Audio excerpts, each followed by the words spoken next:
যে বহিরাগত সন্ত্রাসীদেরকে নিয়ে এসে ছাত্রলীগ, যুবলীগ, আওয়ামী লীগ এবং পুলিশ সহ খুনি হাসিনার পেটো বাহিনী নিয়ে এসে আমাদেরকে হামলা করেছিল, আমাদের ভাই বোনদেরকে মেরে রক্তাক্ত করেছিল, তার প্রতিচ্ছবি আজকে আমরা শাহবাগ থানায় দেখতে পেয়েছি। আজকে সারা দেশের ছাত্র সমাজ তারা আজকে বিক্ষুব্ধ হয়েছে। এই ঘটনা যখন ঘটছিল, যখন এই শিক্ষার্থীকে মাহমুদকে যখন হত্যার হুমকি দেওয়া হচ্ছে এবং আপনারা বিভিন্ন ধরনের ফ্যাক্ট চেক যে প্রতিষ্ঠানগুলো আছে এটার মধ্যে আপনারা দেখতে পেয়েছেন এটা একটা হচ্ছে একটা ফেক একটা হচ্ছে ফটোকার্ড।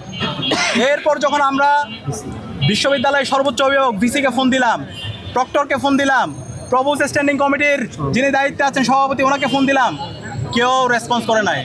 শিক্ষার্থীরা মরে গেলেও তাদের কোনো কিছু আসে যায় না।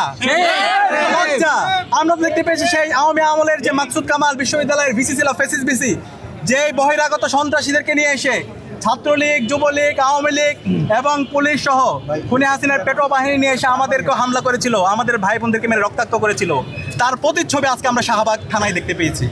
আমরা হুঁশিয়ার করছি, আমরা সাবধান করছি, যারা এই সন্ত্রাসের রাজত্ব কায়েম করতে চায়, যারা শিক্ষাঙ্গনে আবার অস্ত্রের ঝঞ্ঝানি তৈরি করতে চায়, যারা রামদা চাপাতি দেশীয় অস্ত্র দিয়ে শিক্ষার্থীদের ভয় দেখিয়ে তাদের রাজনীতি বিনির্মাণ করতে চায়, আমরা বেঁচে থাকতে আমরা তা হইতে দেব না।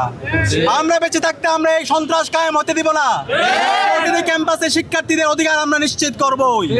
কেউ যদি গণরম তৈরি করতে চায়, কেউ যদি গ্যাস্ট্রম তৈরি করতে চায়, কেউ যদি রামদা দিয়ে আমার ভাইকে মেরে তার অধিকার হরণ করতে চাই, আমরা বেঁচে থাকতে তা হইতে দিব না।